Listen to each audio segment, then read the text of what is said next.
During our life, we are taught that those who are ambitious have it all, and that it's opposite. The lazy, comforted ones are never as successful. I have always seen myself as an ambitious person.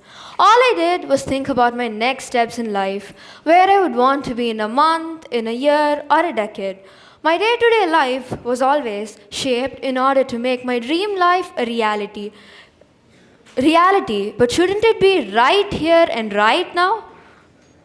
Ambition can be the best fuel for getting things done and making a beautiful life for yourself. But it's one fine line between ambition and obsession. Obsession is an iron mask that permits us to gaze at only one thing at one direction. Or you can call it a giant tidal wave that crashes through your minds and washes away all other concerns. To want to have it all is nice, but that thought alone can make you miserable if you're not able to appreciate what you have built already. I have been driven by ambition all the time, striving for greatness and pushing ourselves and extending our boundaries. Ambition makes a man, but obsession can quite literally destroy us, and over time, obsession unbalances. I have always been obsessed with success, the definition of which carries different meanings among individuals. Have you ever realized that our greatest strengths becomes our biggest weaknesses? Here, ambition is the incredible force that can propel us to remarkable heights. We are constantly encouraged to aim for greatness and to push our limits and never settle for less. What if I told you ambition, when taken too far, could become a curse and, in the blink of an eye, morph into obsession? The obsessive mind becomes a maze of mirror, reflecting only what it wants to see and denying the world around it. I used to be a perfectionist, driven by the desire to succeed. After all, the society has taught us to romanticize the hustle culture, applauding for those who sacrifice literally their everything for success. However, this mindset creates an unhealthy environment. It often leads to emotional, physical, and mental exhaustion. I would spend hours every day working on my projects and trying to make them perfect. But in that process, I forgot to enjoy the journey. I used to study all night. I was so focused on achieving success that I forgot to enjoy the journey, and the fine line between striving for excellence and losing ourselves in the process had played in. We become trapped in a cycle of madness where the pursuit of perfection becomes a toxic addiction. I have to confess, I was also a bit of a planning addict. I would buy planner after planner, convinced that this one would finally help me achieve my goals. On the day that I got a new planner, I would spend hours every day mapping my entire year, color coding everything, and setting deadlines. However, I plan, it often ends up in the shelf collecting dust. And the same goes with the exam timetables. Whatever we do, we end up studying in the last minute. Don't you agree? It was like trying to control the uncontrollable, to plan things and every detail of my life.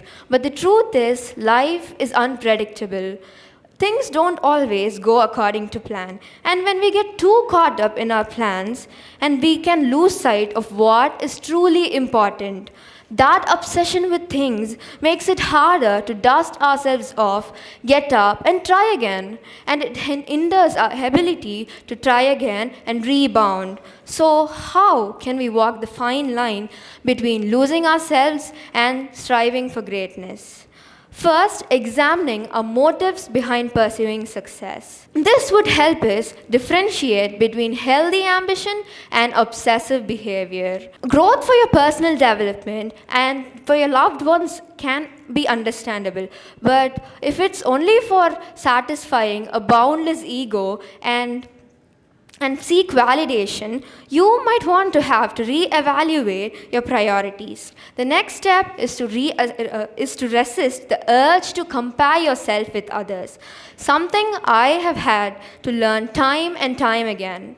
Remember that everyone's journey is unique, and comparing yourself and basing your self-worth on someone else's achievement is definitely going to lead to dissatisfaction and depression. Another crucial element is learning when to say no and where to say no. Not every opportunity is meant for you. By practicing gratitude, you can count your blessings and also remind yourself that obsessive success is not just your sole identity. This outlook will prevent us from putting undue pressure on ourselves. Researchers show that excessive ambition can lead to burnout, anxiety, and depression. It can damage our relationships, our health, and happiness. And yet, we are still told to strive for greatness no matter the cost. Remember, obsession can disguise themselves as ambitions.